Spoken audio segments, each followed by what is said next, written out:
waiting for the last session of the first info day. We organized for the research infrastructure today for all of you. This session is dedicated more to the operational part, to information regarding the proposal submission and so on. And we have here Isabel Vergara, which is going to give you a very good presentation about this, the options you have. Myself, I am Laura Apostol. I'm head of sector in the research infrastructure sector within the European Research Executive Agency. And this is the agency which is going to implement big part of the Horizon Europe and big part of the research infrastructures calls in Horizon Europe. So if I can have the first slides, please.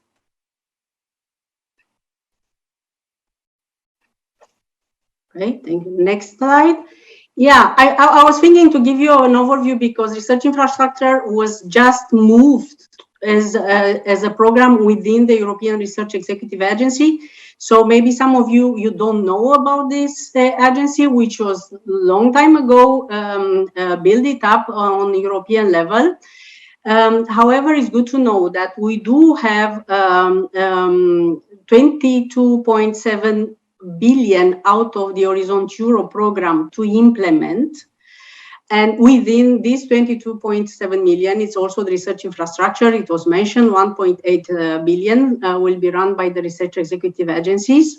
The agency, we do have an experience in Horizon 2020 and also in FP7. Next slide, please. And the Research Executive Agency is also offering support services like the evaluation support for all the programs, not only for the programs run by the agency. We do offer support on participant validation. We have the research inquiry service. So is the service which is answering to your questions during the call implementation or the call opening. So we're gonna reply to your questions about that. And also we are handling the expert evaluators. So all the evaluators used in the evaluation process and also the monitors are handling by the European Research Executive Agency. Next slide, please. So I hope you got some information about the European Research Executive Agency, which is going to implement research infrastructure, big part of it. I would not give the floor to my colleague, to Isabel, until I do not remind you that we do have a Slido session. We'll answer to all your questions in the end. And please do not forget to send your questions via Slido. Because we have a group of colleagues there which are managing these questions, and we're going to answer to it at the end of the session. So I will give the floor to Isabel. I'm sure you are looking forward for her talk because she has a very important information for you about the proposal submission. Thank you so much, and I will give the floor to Isabel. Thank you, Laura. Good afternoon to all. Yes, I would like to present the principles for submission and evaluation in Horizon Europe, in particular what has changed with regards to Horizon 2020. So if you can go to the first slide, please, the next one. Yes, so I will start with the beginning. So the admissibility. So we have made some changes, but in general, we have the same general admissibility conditions. So applications must be submitted before the call deadline using the electronically tool via the funding and tenders portal. And of course, application must be complete, readable, accessible, and printable. And for most of the calls, for most of the topics, all proposals must include a plan for exploitation and dissemination of resources, unless this is specifically provided otherwise in the topic conditions. We have nevertheless made some changes, in particular for the page limit, and we have reduced the page limit for some type of actions. So, for instance, for RIAs and IAs, we have the standard page limit equal to 45 pages. For CSA, the limit is 30 pages, but we have more exceptions. So you have to read carefully the topic conditions, because it might be that for the topic in which you are submitting your proposal, there are exceptions to this page limit, and a different limit applies. It could be more than 45 pages for RIAs and IAs, and we have a few cases that it could even be less. Yeah. So next slide, please. So for the eligibility, the rules are also more or less the same. About the consortium composition, the rules are slightly different. So we, as in Horizon 2020, we have a minimum of 3 legally independent entities that must come from member states or associated countries, but with the condition that one of them should be from a member state. And then we have a new eligibility condition that does not apply to the calls with deadlines in 2021, but it will start applying with calls with deadlines next year, 2022. And is that participants that are public bodies, research organizations, or higher education establishments from member states and associated countries, those type of participants must have a gender equality plan covering a minimum process-related requirements. So even if this eligibility condition does not apply to the calls with deadline this year, we have included a new question in the proposals, part A, in which we ask not only this type of participants, but all type of participants, whether they have already a gender equality plan. In the future, because this question is linked to the organization, we will be able to self-declare whether your organization has a gender equality plan in the participants' database, and then we will retrieve this information in the proposal, so you will not have to answer every time that you submit a proposal. So next slide, please. So then, and for associated countries, the information for the calls that are currently open is that for the time being, we have not yet signed any association agreement.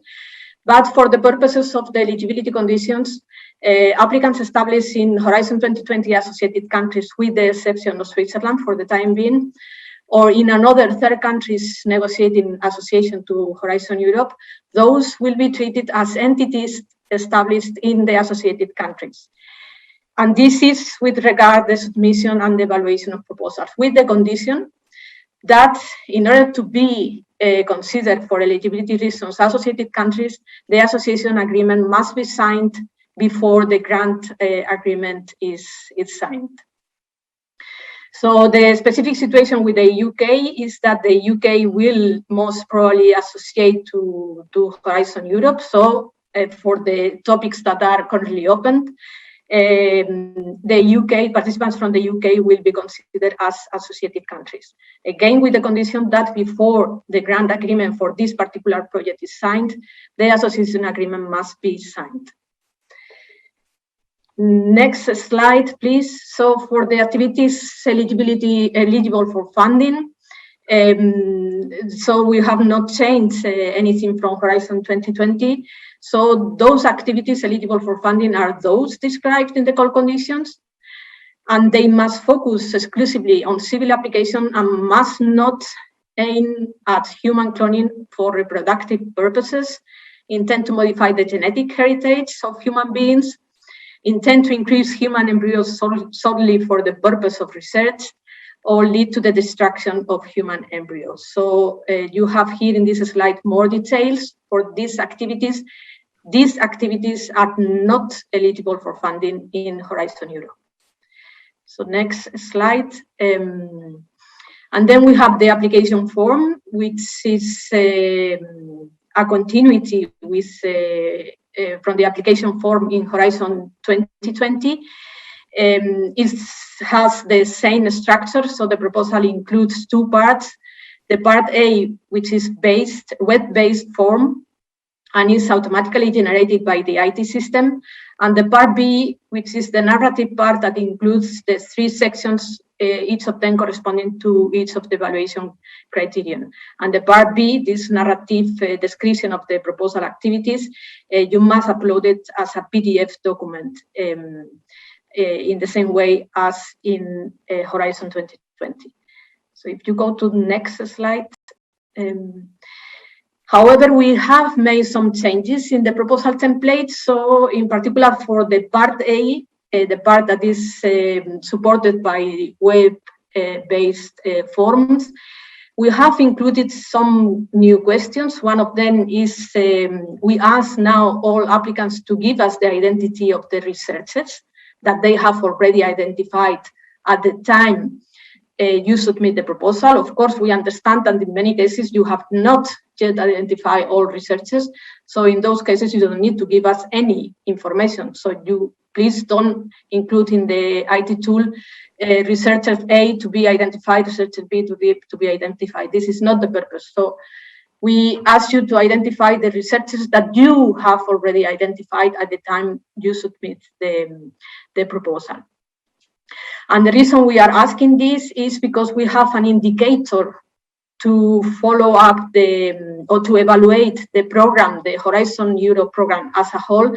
And this indicator talks about the follow-up of the researcher's career. And in order to answer this indicator in Horizon Europe, we of course need to identify who are those researchers working in our projects. Then we also have a new field in part A, which is we ask the role of participating organizations for in every proposal.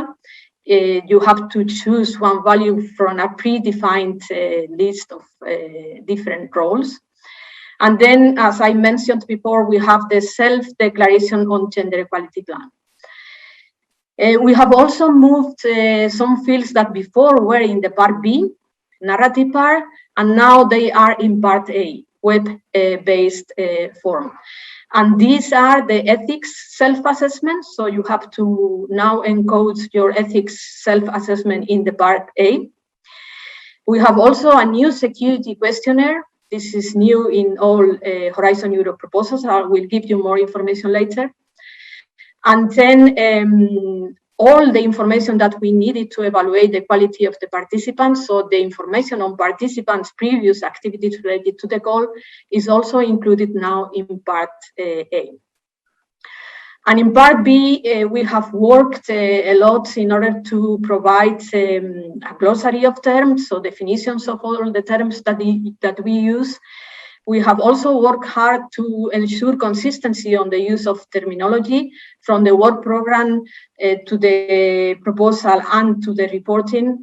And we have also included extensive explanations on what exactly you should include in each section of the proposal. So if you can move to the next slide, please. I believe someone else will cover these 3 slides, if I am not mistaken. Or Laura, will you cover this, which is specific for research infrastructure? Yeah, I think you heard about this a lot of time. It's about the call opening and the type of calls. So I think we don't need to insist on that. However, you have the information of all the calls opening on 22nd of June, closing 23 September. And it's the call on 2022. We put it there for your information. It's not yet open. It's going to open in January, so very fast after this one. But the rest about the calls you hear about the infra-dev, the infra-EOSC, the serve, and the tech, and they were the session before us. Okay. Thank you. Okay, thank you. So if you can move to the next section on what is new in the evaluation process, please. Yes, so next slide, please. Yes, so here you have here the maximum funding rates. So this is not new in Horizon Europe. So we have here fully continuity. on the funding rates that we had in Horizon 2020. And for, if I am not mistaken, these are the two types of actions that you are going to use in your calls. Research and innovation actions, the funding rate is 100%, and so is the funding rate for coordination and support actions. So if you go to the next slide. So the evaluation criteria. We also have full continuity with regards Horizon 2020. We have the same 3 work criteria, which are excellence, impact, and quality and efficiency of the implementation. We, however, have work in trying to reduce the number of aspects to be taken into account in every of these evaluation criteria, and ensure that the same aspect is not assessed twice. There is also an important change about open science, because in the past, science was evaluated as part of the impact criterion. In Horizon Europe, the open science practices are assessed as part of the scientific methodology and therefore as part of the excellence criterion. We have a new approach to impact that I will give you more details later. And then the assessment of the quality of the applicants and their implementation is now part of the evaluation criteria, because this is a change, because in Horizon 2020, we have a separate binary assessment of operational capacity. So in Horizon 2020, we asked the experts to evaluate the quality of the consortium as a whole, and that was part of the evaluation criteria. But we were asking for every single applicant whether they had sufficient operational capacity. And it was just a binary question, so possible answer yes and no. But this we have changed because it's now fully included as part of the evaluation criteria, the number 3. And then the assessment of management structure has been removed. It's not part of the evaluation. This doesn't mean that we are not asking for these details in the proposal. So you will most probably include a work package on management, and then under this work package, you will have to describe what will be the management structures that you will use. This is important information that it will be useful for the project officer to follow up your project in the case it's funded, but it will not be evaluated. So it will not be assessed by the experts. So if you go to the next slides, so I will just talk here about some of these policy or horizontal aspects that must be taken into account in all proposals in Horizon Europe. The first one is open science. And open science is an approach based on open cooperative work and systematic sharing of knowledge and tools as early and widely as possible in the process, including active engagement of society. So with this definition, you will understand that to take already open science into account when you design your scientific methodology is very important. And this is the reason we have changed the place where this open science is assessed. It's now assessed as part of the excellent criterion. And you must take these open science practices as part of, you must take these open science practices into account when you design your scientific methodology. An important point also is that when we ask for previous experiences to the individual participants, the previous experience in open science on open science practices will be evaluated positively in the criterion number 3. So if you go to the next slide, is about another important aspect that must be taken into consideration in all topics in Horizon Europe, which is the gender dimension in research and innovation content. I hope it is clear at this stage that we are not talking here about gender balance. We are talking about how gender considerations are taken into consideration in your research, in your scientific methodology. So you have here in the slide some examples saying why is gender dimension important. And one of the examples that you will understand now very well is, for instance, why do we observe differences between women and men in infection levels and mortality rates in the COVID-19 pandemic? So this is the type of considerations that you need to take into account when you design your scientific methodology.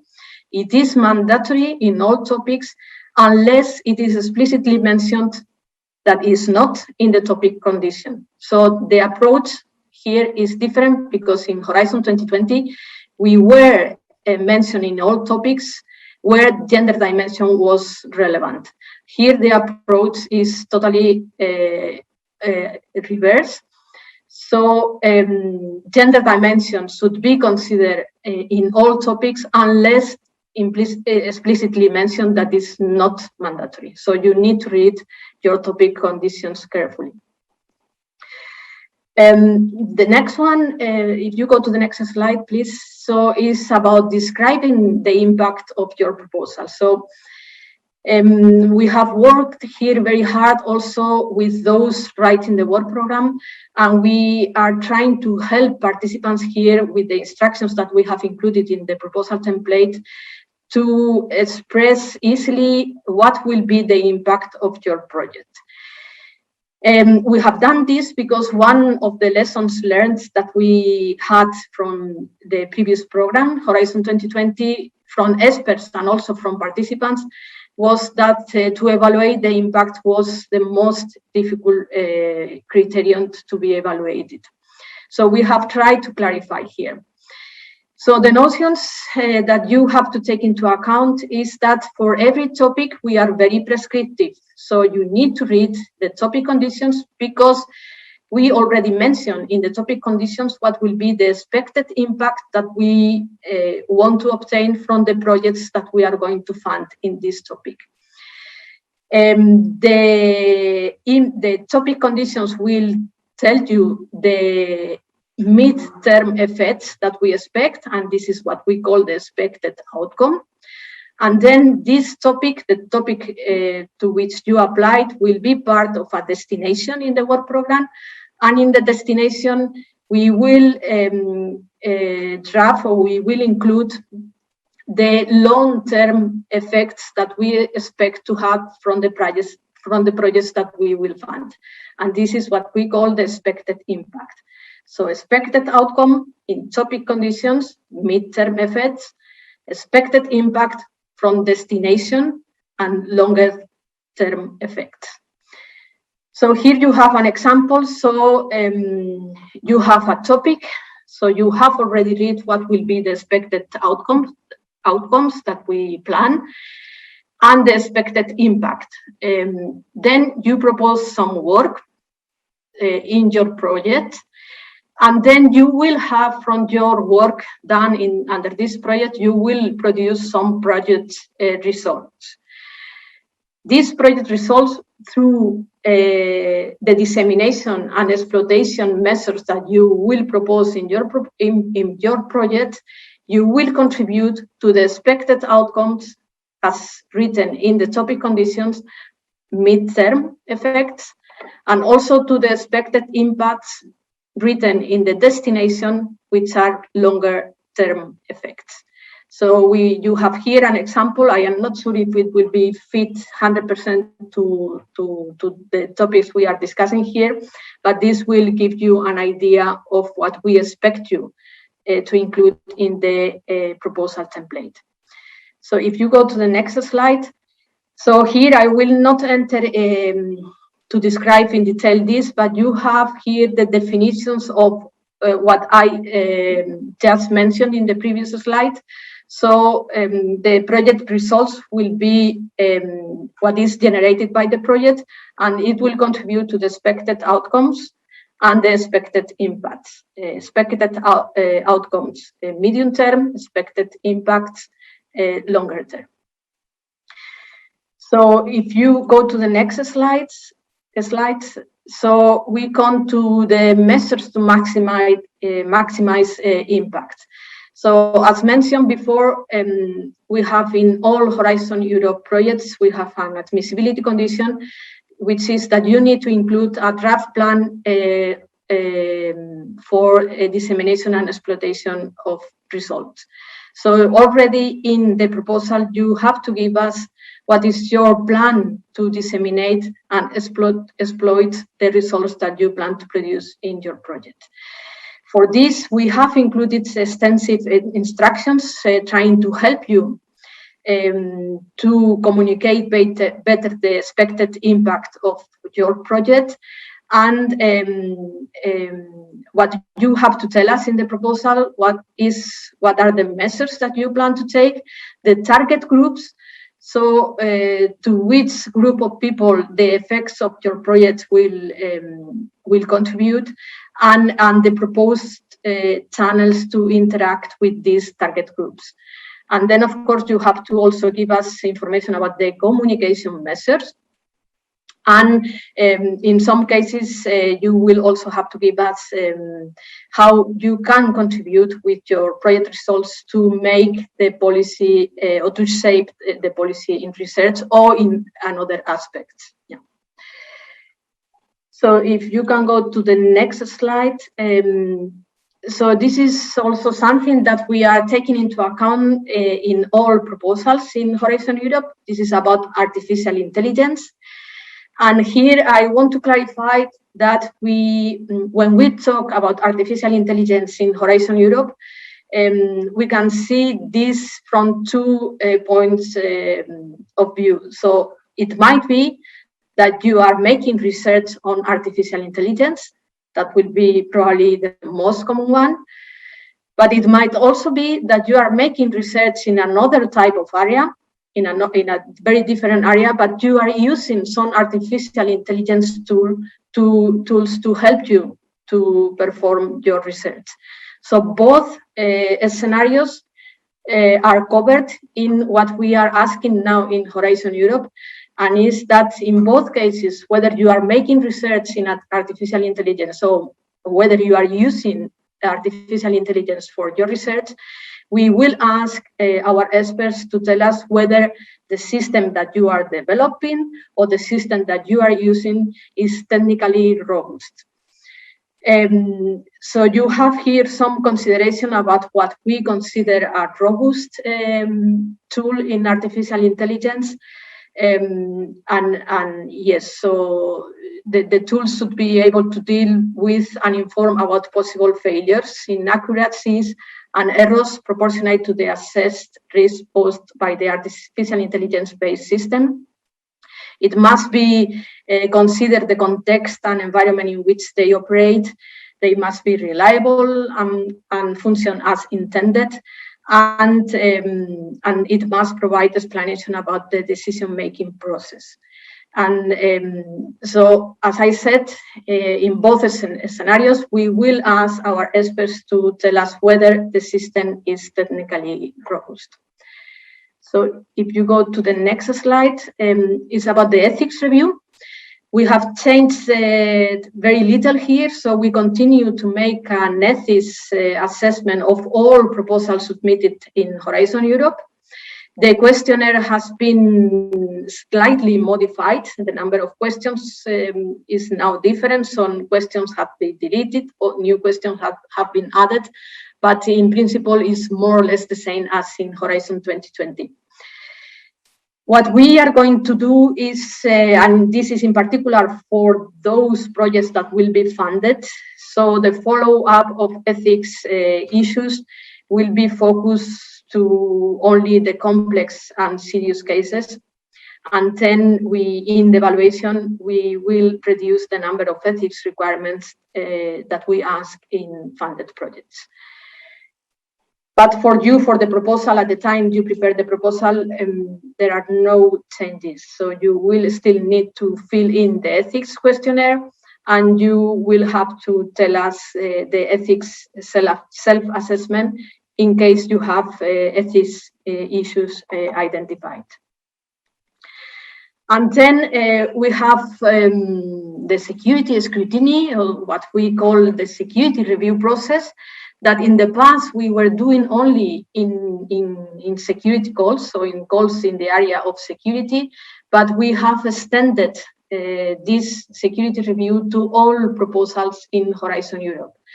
So for this, we are asking you to answer a few questions. The questionnaire is not as long as the ethics questionnaire, and you will be asked, so you will have to tell us in the proposal whether your work uses or generates EU classified information, whether there is a potential of misuse of results that could be channeled into crime or terrorism, or whether activities involve information on or material subject to national security restrictions.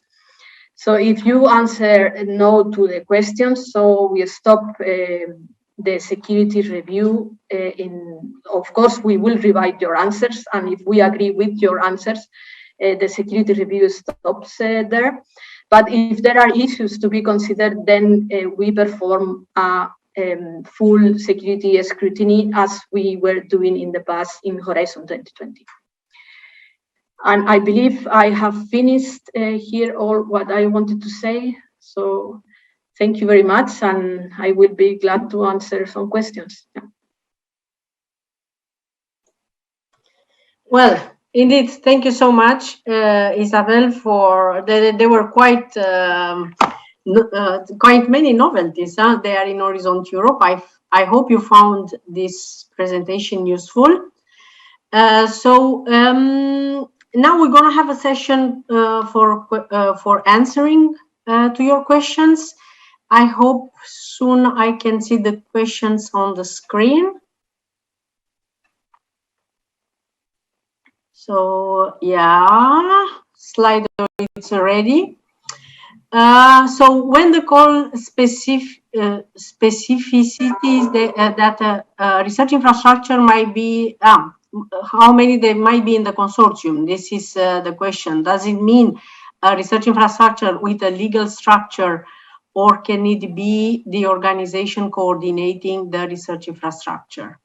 I forgot to mention that we also have Lorenza here around to help us with answering the questions which are more related maybe to the content of the program, the policy behind.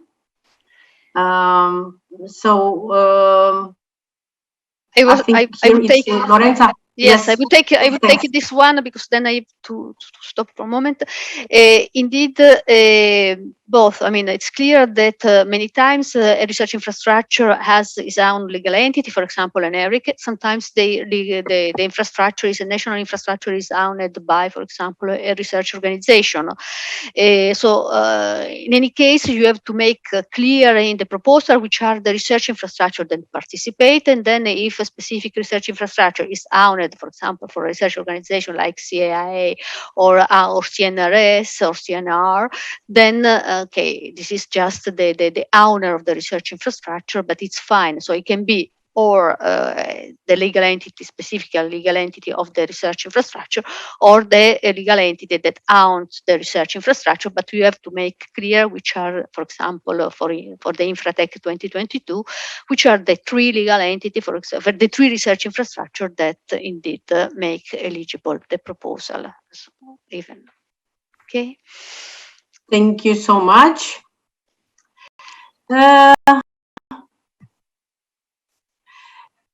With respect to the gender equality plans, Isabel, I think this could be for you. Does the GR represent the minimum process requirements with respect to the gender equality plans?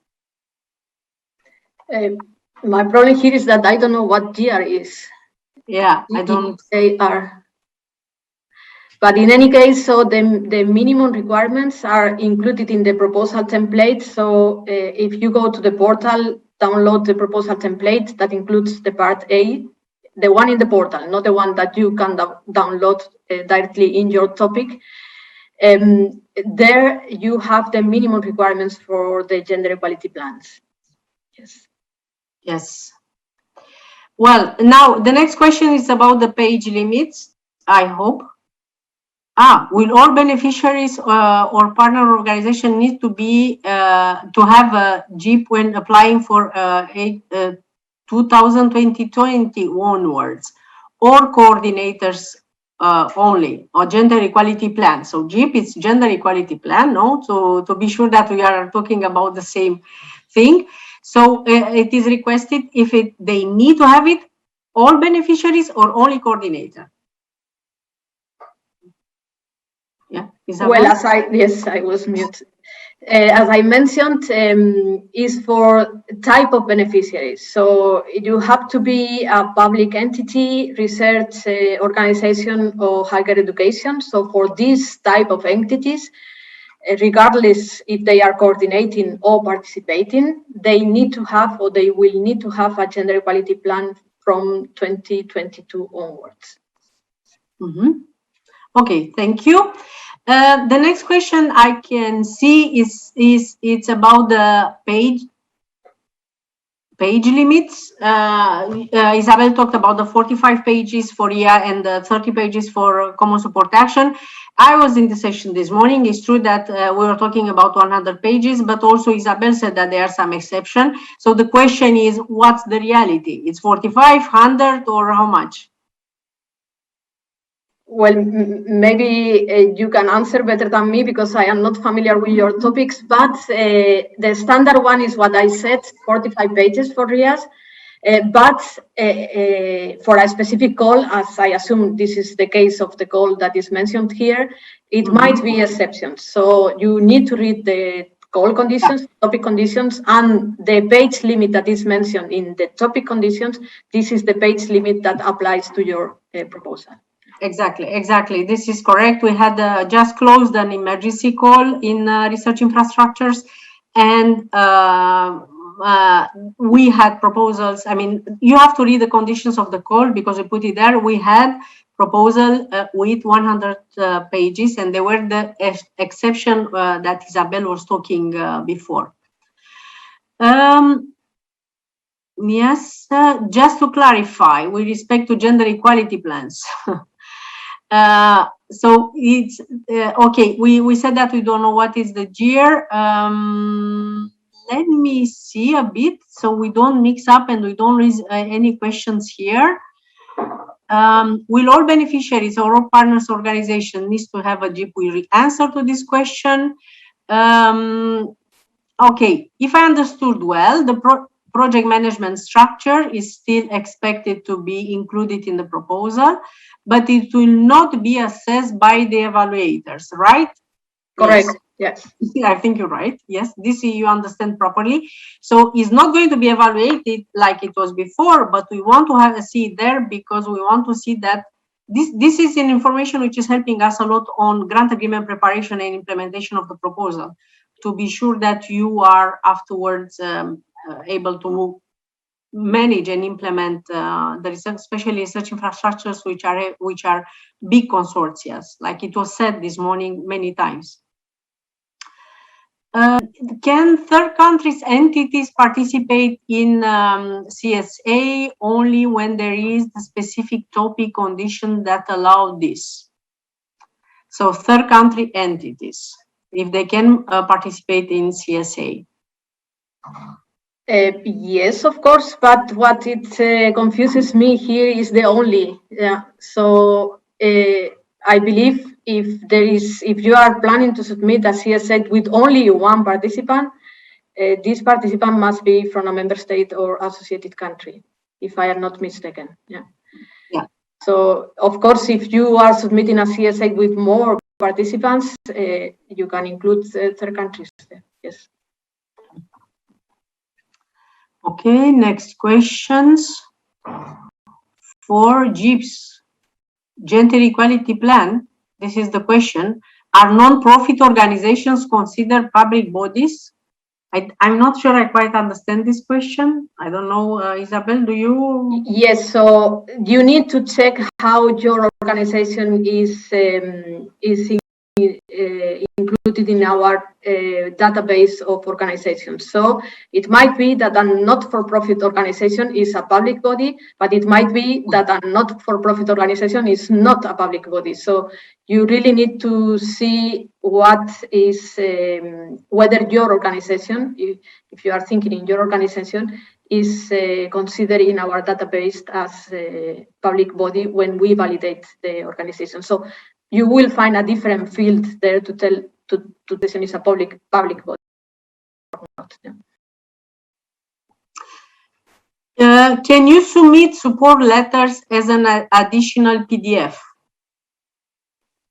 Well, in principle, not. We don't request support letters. So if you want to mention that some organization is supporting you, you include this information in the proposal part B. But there is no need to send us a letter signed by the other organization. We never have asked for this. And therefore, normally this is not possible to submit in a different PDF unless this is specifically requested in the topic condition. And if it is this case, then you will be able to submit in the tool board letters, so other type of information as an annex to the part B. Yeah. But in principle, if we are not asking for support letters, you should not include it. Yeah. Okay. Next question is quite interesting. Did I understand correctly that excellence will be a criterion only in ERC, not in RI? This is very surprisingly in our package belonging to Pillar 1. No, I know that sentence in my slide is confusing because I received this question many times. So what it meant is that in the ERC, they only have one evaluation criteria, that is the excellence. So they don't have three, they use only one, which is the excellence. But of course, all topics, except the ERC in Horizon Europe, they have the three evaluation criteria, which are the excellence, the impact, and the quality of the implementation. Okay. So you're going to be evaluated under excellence, that's for sure. So to be sure, the annotated grant agreement, I think this is what you wanted to ask here, will be published. Good question, this one. We are also waiting. Yes, so the annotated grant agreement will be corporate. So you know that we have now a model grant agreement that is corporate, meaning that is used, the same model is used by all EU funding programs, not only the research program. And the annotated grant agreement will also be corporate. So we are finalizing it, and it will most probably be published in September. But in any case, you have all information that you need in the Horizon Europe program guide. So this guide includes the specific information that you need for the Horizon Europe program in order to submit your proposals. Thank you. Next questions. Will there be a guide for security assessment as we had for ethics in H2020, including what type of information is classified or possibly misused? The Horizon Europe program guide already includes a section on security, but we are nevertheless working in more extensive guidance, in particular for projects that will be funded. So at the proposal stage, this guidance is not so relevant, but we will have more guidance for grants, so for the projects that we fund. Okay, thank you. Will a research infrastructure structured as a research network with many legal entities as nodes be eligible? I think you refer to beneficiaries with linked other beneficiaries? Yes, Lorenza, please. I could take this one. It's clear that when we speak of research infrastructure, we speak with a research infrastructure with a legal entity, because if we are speaking of just a network of research infrastructure like the one funded under Horizon 2020 under the InfraIA topics, an InfraIA project is not eligible as participant in an EU grant. This is a question that we have received many times. This is why I underline this. If instead we have an infrastructure that has a legal entity, and is a distributed research infrastructure with all national nodes, then indeed the headquarter can participate in the proposal, and the nodes can also participate or as beneficiary or as affiliated entities, for example, or as a provider of purchased services. This is the third way, if they don't want to appear in the list of participants. Thank you very much, Lorenza. It's a following up in common support actions. Sorry, the order changed a bit. So it's a following up in common support action. According to the Article 22.4, third country organization can only implement common support actions in exceptional cases. This is also valid for multi-partner projects. I don't know, who can take this?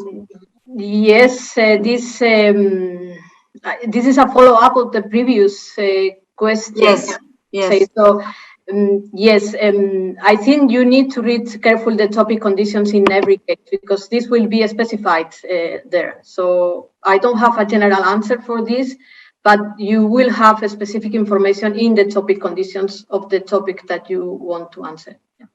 Okay. Could you explain a bit more what you mean with beneficiary must retain sufficient IPRs to comply with open access requirements, open science?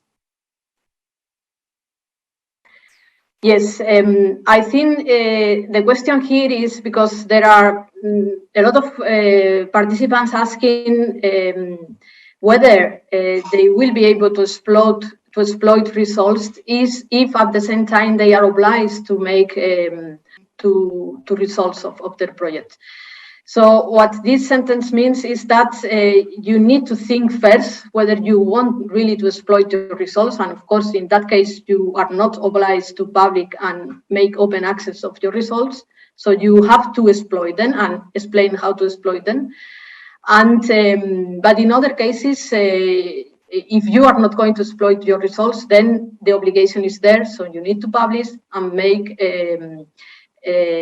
your results publicly available to all people as an open access. Yeah, thank you. Are there any limitations or budgetary conditions to act as an affiliated entity to a beneficiary? How to prove the link as an affiliated entity? Some changes to H 2020 question. A good one. Thank you for this question. Yes, yes, you have plenty of information here in the Horizon Europe program guide, but in general, there are no changes in comparison to Horizon 2020. The only difference that we have included in Horizon Europe is that you need to identify in the list of participants the affiliated entities in the proposal already. In the past, in the proposal, you only need the participants, but now in Horizon Europe, you are asking to encode with a PIC number in the proposal tool, in the submission tool, also affiliated entities and associated partners, and also to identify the budgets of the affiliated entities. Yeah, this is a change in comparison to Horizon 2020. Yeah. Another question is the gender. This gender plan, it's already quite popular in under your questions. If it's mandatory also for the common support actions. Yes, because it's mandatory for type of participants. We are not talking about type of actions. So whenever a participant that is a public body, a research organization, or a higher education institution, wherever is the topic that they applied or whatever is the type of action, they will have to have a gender equality plan for calls with deadlines from 2022 on. Okay. And now we have a question following up of the management structures, which we said is not going to be evaluated by the experts, but the level of detail will be less than in H 2020, right? This is what the question is, that what we're expecting. We are not asking less level of details or more level of details. This is your decision. But of course, you need to consider the page limit, so that the page limit, except for the calls that we are discussing here, where there are exceptions. For a standard RIAS and IAS, the page limit is 45 pages. This is information that we need later on for the management of the project. But as I said, you decide on the level of detail. So at the time of the evaluation, we are not going to ask the experts to evaluate the management structures, but we need this information in the proposal. Next question, an IAG research based on a network of people is considered a research infrastructure? Good question. Lorenza, can you take this? Yes. No. As we say, the research infrastructure are entities that provide services. NIAG, it's a network. It's not a service provider of scientific services for research. Okay. Thank you very much. I don't know if there are other questions. Yeah. Okay. If there are no more questions, I hope you find it useful. This session, I hope you got the information you need to submit proposals. Otherwise, you have the research inquiry service. It was mentioned at the beginning of my presentation. So we in a way or another one, we're going to receive your questions and we'll try to make available answers as well for all the potential applicants. So we'll equally treat all the applicants. I hope you found the day not that long, but useful for you.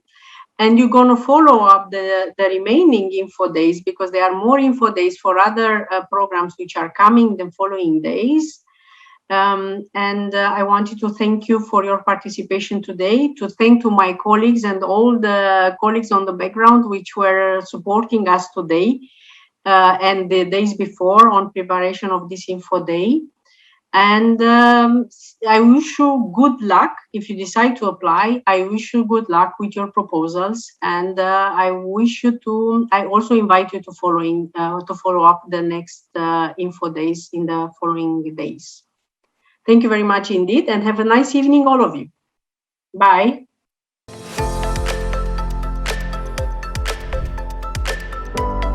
Okay, guys.